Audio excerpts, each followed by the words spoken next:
Picture a lump of rock about the size of a potato. Now pack it with some of the most valuable metals on Earth. Beneath the vast, silent expanse of the Pacific Ocean lies a resource sparking one of the most urgent debates in science and industry today: polymetallic nodules. These potato-sized mineral deposits, scattered across the ocean floor, are rich in critical metals like cobalt, nickel, and rare earth elements, all vital for clean energy technologies.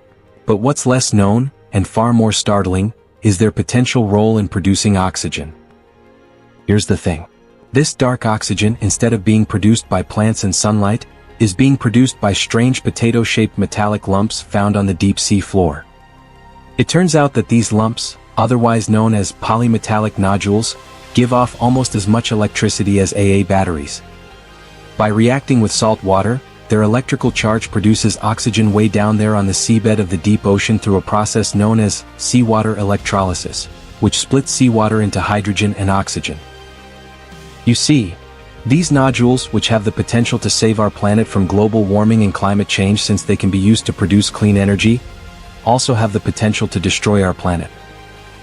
What you may not know is that recent scientific studies suggest that the microbial communities surrounding these nodules may contribute meaningfully to oxygen generation and carbon cycling, functions essential to the health of marine ecosystems and potentially, the planet.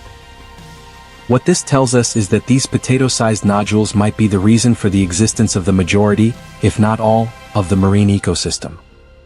And you know what this means to these ecosystems and all of us if those nodules were to be harvested? I bet something far more devastating than global warming could be waiting for us.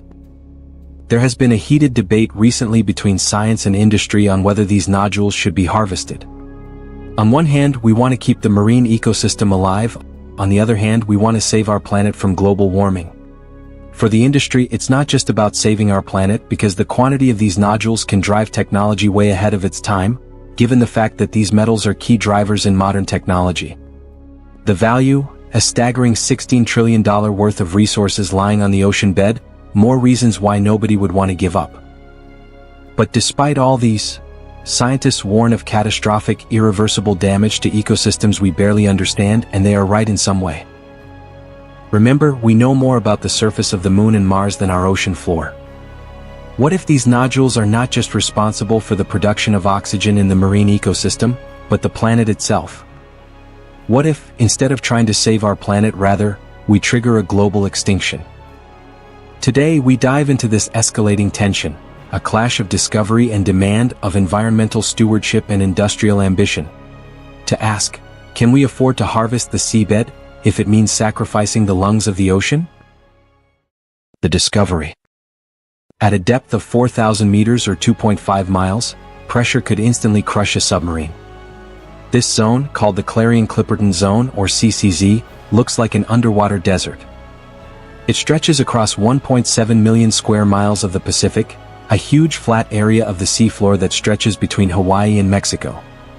Back in the late 1960s, a Soviet submarine carrying nuclear weapons mysteriously sank somewhere in the Pacific Ocean. The Soviets couldn't recover it, but the United States saw a major opportunity. The CIA quickly stepped in, launching a top-secret mission called Project Azorian, to find and retrieve the sunken sub.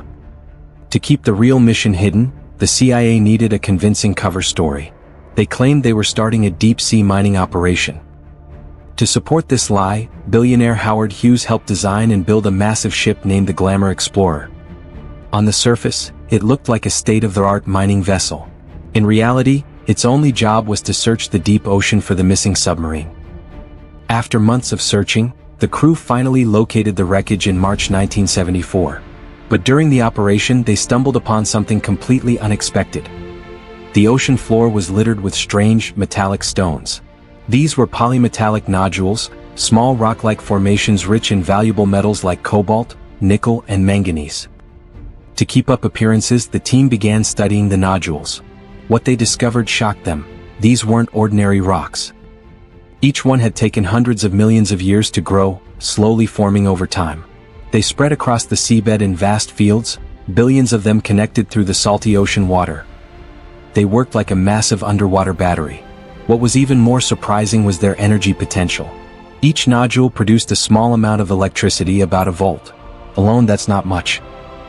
A 2016 research study made by Peterson S. and his team shows that the Clarion-Clipperton Zone, CCZ, of the Pacific Ocean hosts approximately 21 billion dry metric tons of potato-sized polymetallic nodules on its abyssal seafloor. This is one of the world's largest known undeveloped deposits of critical metals. Over 6 billion dry metric tons of manganese, nickel, copper, and cobalt are contained in these nodules, which largely lie on the seafloor unattached and are capable of producing up to 20,000 kilowatts of electricity. This discovery, however, was never made public by the CIA.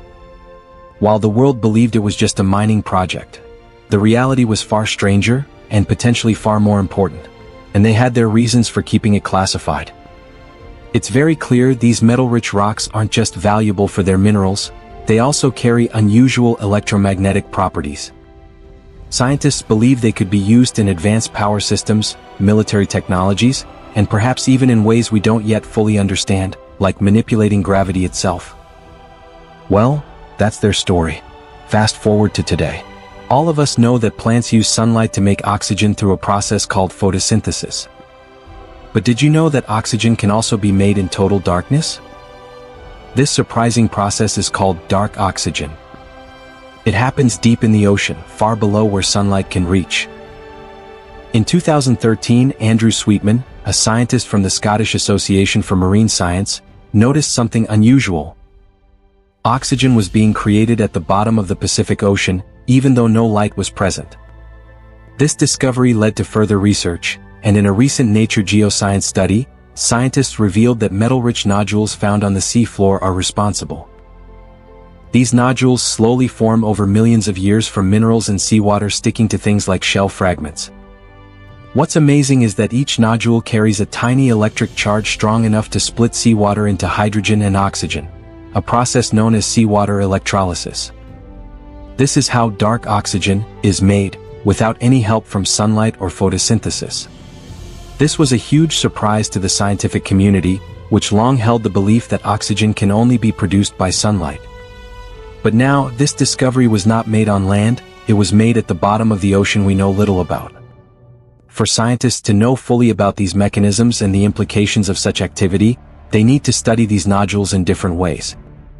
But you see, the recent clashes with mining companies won't create that time, as some companies have started acquiring a license to begin operation. The clash. Earth is unlike any other planet in our solar system due to its distinctive characteristics. But the truth is that, despite all these, there are many we are still getting to know. Our planet is gradually losing its features due to a vast array of human activities and degradation. While scientists keep sounding the alarm on climate change, they also talk about protecting the ocean ecosystem. And we have to solve both issues. You see, what lies at the bottom of the ocean is something capable of changing nations from rags to riches, and to make a decision is now. Most mining companies that carry out surface mining have spotted serious concerns about environmental destruction in most mining regions. They pointed out that deep mining on land can lead to severe risks in aspects like earthquakes and landslides. So, they think deep sea would be the best option to replace surface mining. A Canadian mining company called TMC is one of the major companies that are involved in the Pacific Ocean's deep sea mine. TMC has highlighted Indonesia in discussions about the environmental impacts of traditional mining. The company's CEO, Gerard Barron, has contrasted the ecological footprint of land-based nickel mining in Indonesia's biodiverse rainforests with the potential lower impact of deep-sea mining. He argues that extracting minerals from the ocean floor could be less destructive than terrestrial mining practices currently employed in regions like Indonesia.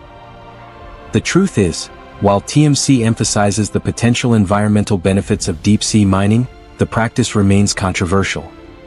Environmentalists and scientists express concerns about the unknown impacts on deep-sea ecosystems, many of which are not yet fully understood. More to that, minerals like copper, nickel, manganese, zinc, lithium, and cobalt are also hydrothermal vents deposits, which are the main raw materials for smartphones, wind turbines, solar panels, and electric storage batteries. Global demand for these minerals has spiked while supplies from terrestrial mining remain finite and hostage to geopolitical wrangling. For instance, demand for nickel currently sits at 2 million tons a year, and is expected to rise to 4 million by the end of the next decade. Experts estimate that land-based mineral resources might only be available for another 40 years, pushing companies to look beneath the ocean floor for future supplies. Several countries, including China, the UK, France, India, Germany, Russia, and Belgium, have been approved by the International Seabed Authority (ISA) to explore the deep sea for minerals. Of these, China controls the largest exploration zone, covering approximately 161,210 square kilometers, while the UK follows with about 133,280 square kilometers of approved territory. Many scientists and environmental organizations have strongly opposed seabed mining, warning that it could cause massive harm to ocean life and fragile ecosystems. On the other hand, the International Seabed Authority (ISA) remains hopeful, suggesting that emerging technologies could help reduce the environmental damage. A recent Greenpeace report warns that deep-sea mining could cause serious and possibly irreversible damage to marine ecosystems, with effects that might stretch far beyond the areas being mined. One of the biggest concerns is its impact on climate change. The ocean floor stores what scientists call blue carbon, carbon absorbed by marine organisms and carried to the seabed when they die. According to the report, mining could disturb these deep-sea sediments and release stored carbon back into the environment, making global warming even worse. In addition, the mining machines will stir up the seafloor, creating clouds of sediment, called plumes, that can smother life over vast distances. Besides removing key habitats, this process may also release toxic substances, changing the chemical balance of deep ocean waters. According to the report, surface ships used in deep-sea mining operations could release harmful chemicals into the water, putting marine life at risk across distances of hundreds or even thousands of kilometers. It also warns that the constant noise from machinery could disturb or injure marine mammals like whales, and that bright artificial lights used in the deep ocean might permanently disrupt species that are adapted to near-total darkness. In response, Michael Lodge, Secretary General of the International Seabed Authority (ISA), pushed back against what he sees as exaggerated fears. He argued that it's inaccurate to assume deep-sea mining will automatically lead to irreversible damage or ecosystem collapse. Lodge emphasized that strict environmental safeguards are in place, including the use of proven management tools, such as environmental impact assessments, continuous monitoring, and modern technologies designed to reduce harm. He also noted that while 29 exploratory licenses have been issued, these areas account for only a tiny fraction of the ocean floor. The International Seabed Authority (ISA) has been working on finalizing environmental regulations for deep-sea mining, with a target completion date set for July 2025. This timeline was established following a roadmap agreed upon by ISA member states in July 2023. However, the process faces significant challenges. A study published in January 2024 identified over 30 major unresolved issues in the draft regulations, including how environmental impacts will be monitored and assessed. Given these complexities, some observers express skepticism about meeting the July 2025 deadline. So, whatever decision that would be taken then would be the final say about this ecosystem. Well, that's it for today's video. Whatever might be the case, feel free to like and subscribe. And make sure you leave your thoughts on this issue.